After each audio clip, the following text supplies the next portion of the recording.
Hi എല്ലാവർക്കും നമസ്കാരം. എനിക്ക് നാളെ കണ്ട ഇത്ത നമസ്കാരം. നമസ്കാരം. എന്താ പേര്? എന്റെ പേര് റെജീന. റെജീന. അപ്പൊ ഇത്തയുടെ ഫ്ലാറ്റിലാണ് നമ്മൾ വന്നത് അല്ലേ? ഇത്തയുടെ വീടാണ്. ഇതെന്താ സംഭവം? ഇത് പാഡാണ്. പാഡാണ്. അതെന്തിനാ പാഡൊക്കെ? ഇത് എന്റെ ഒരു പുതിയ സംരംഭമാണ്. ഇത് തുടങ്ങിയ ഒരു സംരംഭമാണ്. അപ്പൊ ഇത് വിപണിയിലുള്ള സാധനമല്ലേ ഈ പാഡൊക്കെ? അപ്പൊ ഇതിന് കുറച്ച് പ്രത്യേകതകളൊക്കെ ഉണ്ട്. ഇതിന് പ്രത്യേകതകളുണ്ട്. അതെന്താന്ന് കാണിക്കാവോ? ഓക്കെ. അപ്പൊ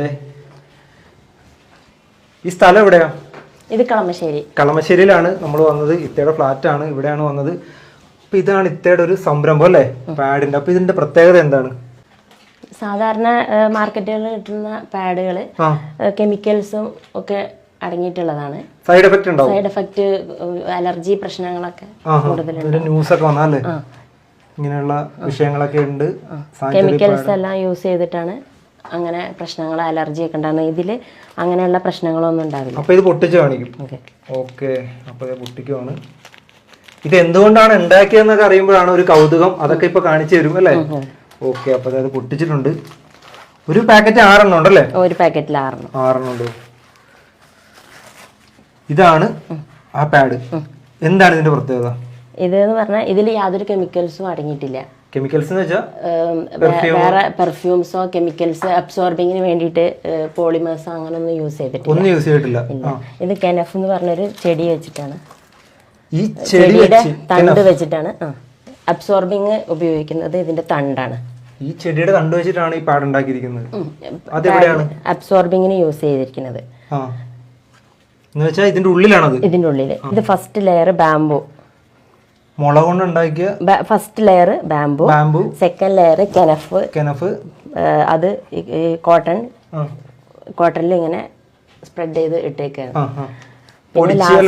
പൊടിയായിട്ട് ഇട്ടേക്കാണ്. Last layer starch based plastic. ഇത് മാറ്റൂലേ? അത് മാറ്റിക്കളയും. ഇതിങ്ങനെ മാറ്റും. ഓക്കെ. ഇതിനകത്താണ് മറ്റേ ഇതാണ് ബയോ ബേസ്ഡ് പ്ലാസ്റ്റിക്. എന്ന് വെച്ചാൽ അതിന്റെ പ്രത്യേകത എന്താ? അത് മണ്ണിൽ അലിഞ്ഞു പോകും. മണ്ണിൽ അലിഞ്ഞു പോകും. എത്ര നാളുകൊണ്ട്? ഒരു 7-8 മന്തിനുള്ളിൽ മണ്ണിൽ അലിഞ്ഞു പോകും. അപ്പൊ ഈ പാടൊക്കെ ചെടിയുടെ ഇതൊക്കെ വെച്ച് ഉണ്ടാക്കുമ്പോ ഇതിന് ലീക്ക് ഉണ്ടാവൂലേ? അതെല്ലാവർക്കും ഒരു സംശയമാണ്. എല്ലാവർക്കും വരുന്ന സംശയമാണ്. ഞാൻ അത് കാണിച്ചു തരാം. ലീക്ക് ഉണ്ടോ ഇല്ലെന്ന് നോക്കാം. ഓക്കെ. അപ്പൊ കുറച്ച് വെള്ളം എടുക്കുന്നു. ഇതിനകത്ത് ഒഴിക്കാം അല്ലേ?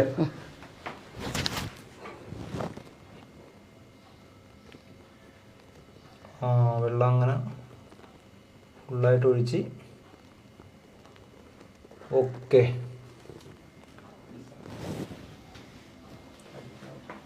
ഇനി അത് പൊക്കാവേ ഇതിന്റെ അടിഭാഗം. ഇല്ല. ഓക്കെ. ഇങ്ങനെ ചരിച്ചാലൊന്നും പോകത്തില്ല. ഓക്കെ. അത്രയും വെള്ളം. അത് ഒരുപാട് വെള്ളം ഒഴിച്ചല്ലേ? ഫുള്ളായിട്ട് അതിനകത്തുണ്ട്. അപ്പൊ നമ്മുടെ ഈ സാധാരണ പാഡുകൾ എന്ന് പറയുമ്പോ ഇങ്ങനെ വന്നു കഴിയുമ്പോൾ ജെല്ലാവത്തില്ലേ? അതുപോലെ ഈ പാഡും ജെല്ലായി വരും. അതെങ്ങനെയൊന്ന് കാണാൻ പറ്റുമോ? കട്ട് ചെയ്താണ്. അപ്പൊ ഇതിന്റെ ഉള്ളിലെ ജെല്ല് നമുക്കൊന്ന് കാണാം അല്ലേ? വട്ടം മുറിച്ച് നോക്കാം. സാധാ അതുപോലെ തന്നെ അല്ലേ? ജെല്ലായി ചെടിയുടെ ഇതാന്നുള്ള ഇതൊന്നും അറിയില്ല. അപ്പൊ യാതൊരുവിധ പ്രശ്നമില്ല. ഒരു പ്രശ്നം പിന്നെ കൂടാതെ ഇതിൽ ആന്റി മൈക്രോബയൽ അടങ്ങിയിട്ടുണ്ട്. അപ്പം ചൊറിച്ചില്, അലർജി അങ്ങനെയുള്ള പ്രശ്നങ്ങൾ ഉണ്ടാവില്ല. അത് മെയിൻ ആയിട്ടുള്ള കാര്യമാണ്. മിക്ക ആളുകൾക്കും, എനിക്ക് അങ്ങനെ ഒരുപാട് കസ്റ്റമേഴ്സ് ഇപ്പൊ ഇത് വെച്ചിട്ട് നല്ല ഇഷ്ടപ്പെട്ടിട്ട് എന്നെ വിളിച്ച് പ്രോഡക്റ്റ് ആവശ്യപ്പെടുന്നുണ്ട്. അവർക്ക് നല്ല റിസൾട്ട് ഉണ്ട്. നല്ല റിസൾട്ട് ഉണ്ട്. അപ്പൊ ഈ പ്രോഡക്റ്റിന്റെ പേര് നിയോ നാച്ചുറൽസ് അല്ലേ? നിയോ നാച്ചുറൽ അതാണ് പ്രോഡക്റ്റിന്റെ പേര്. ഇത് എവിടെ ഇതിന്റെ പ്രോഡക്റ്റ്? ഇത് ഞങ്ങൾ തമിഴ്നാട്ടിലാണ് ഞങ്ങളെ ഫാക്ടറി. അപ്പൊ സ്വന്തം ബ്രാൻഡ് തന്നെയാണ്? ഓൺ ബ്രാൻഡ് മേക്കിംഗ് ആണ്. ഇത് എങ്ങനെയാണ് ഈ ഒരു ബിസിനസ്സിലോട്ട് വന്നത്? എങ്ങനെയാണ്? ഞാൻ ശരിക്കും ഒരു ഫാഷൻ ഡിസൈനർ ആയിരുന്നു. ഫാഷൻ ഡിസൈനർ ആയിരുന്നു. പിന്നെ കൊറോണ ഒക്കെ വന്ന ആ സമയത്ത് അതെല്ലാം നിർത്തി. അതെല്ലാം വിട്ട് പിന്നെ ഞാൻ സ്വന്തമായിട്ട് എന്തെങ്കിലും ഒരു ബിസിനസ് സ്റ്റാർട്ട് ചെയ്യണമെന്ന് എനിക്ക് തോന്നി. അപ്പൊ ഞാൻ ഹസ്ബൻഡിനായിട്ട് ഡിസ്കസ് ചെയ്ത് ഈ ഒരു സ്ത്രീകൾക്ക് പറ്റിയ ഒരു എന്തെങ്കിലും ചെയ്യാമെന്നായിരുന്നു. പിന്നെ എല്ലാ മാസങ്ങളിലും സ്ത്രീകൾക്ക് ഒരുപാട് ബുദ്ധിമുട്ടാണല്ലോ, ഈ ബുദ്ധിമുട്ട് വരുന്ന അതാണ്. അപ്പം അവർക്ക് കുറച്ചും കൂടി നല്ല എന്തെങ്കിലും ഒരു സംഭവം തുടങ്ങാന്ന് വെച്ചാൽ അങ്ങനെ അസ്വസ്ഥതകളും എല്ലാം ഉണ്ടല്ലോ. അപ്പൊ അത് കാരണം അതുമായിട്ട് ബന്ധപ്പെട്ട എന്തെങ്കിലും തുടങ്ങാന്ന് വിചാരിച്ചു. അങ്ങനെയാണ് ഇതിലോട്ട് എത്തിയതല്ലേ? ഓക്കെ. ഇത് എത്ര നാളെടുത്ത് പെട്ടെന്ന് തന്നെ തുടങ്ങും? ഞാൻ ശരിക്കും ഒരു വർഷം ഇത് പഠിച്ചിട്ടാണ് ഇത് സ്റ്റാർട്ട് ചെയ്തത്. ഇതിനെപ്പറ്റി മൊത്തം പഠിച്ച്. സാധാരണ എന്തെങ്കിലും ഒരു ബിസിനസ് തുടങ്ങണമെങ്കിൽ എല്ലാവരും പെട്ടെന്ന് തുടങ്ങുകയുള്ളൂ. ഇത് ഒരു വർഷം എടുത്ത് പഠിച്ചതിന് ശേഷമാണ് തുടങ്ങിയത്. അങ്ങനെ നമ്മള് വെറുതെ അങ്ങ് തുടങ്ങിയതല്ല അല്ലേ? ഇപ്പൊ ഇത് നമ്മുടെ ഇത് ഉപയോഗിക്കുമ്പോ അലർജി വരികയല്ലെന്നല്ലേ പറഞ്ഞത്? അപ്പൊ ഈ അലർജി വരാത്തതിന്റെ കാരണം എന്താ? ഇത് ഒരു ഔഷധ ചെടിയാണ്. ഈ കെനഫ് എന്ന് പറഞ്ഞത് ഒരു ഔഷധ ചെടിയാണ്.